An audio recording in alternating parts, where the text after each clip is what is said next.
Saudi अरब ने पाकिस्तान के लिए नए सफ़ीर की तकर्री करते हुए मेजर जनरल रिटायर्ड राजिब बिन तामी अल बकी को इस अहम जिम्मेदारी सौंप दी है। उन्होंने खादिमुल हरमैन शरीफैन शाह सलमान बिन अब्दुल अजीज़ की जानिब से सऊदी वली अहद और वज़ीर आज़म शहज़ादा मोहम्मद बिन सलमान के सामने अपने ओहदे का हल्फ उठा लिया।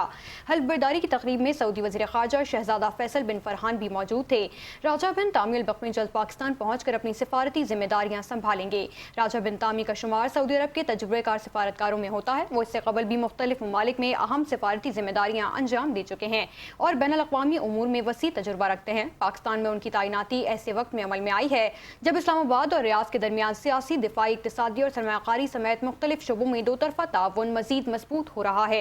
दोनों बरादर ममालिक के दरमियान आला सतह के राबतों और मुश्तरका मनसूबों के बाइस ताल्लुकात नई जहत इख्तियार कर रहे हैं। तज्ज़ियाकारों के मुताबिक नए सऊदी सफ़ीर की तकर्री से पाकिस्तान और सऊदी अरब के दरमियान बाहमी ताउन, सरमायाकारी, सिफारती रवाबित को मज़ीद फ़रोग़ मिलने की तवक्को की जा रही है।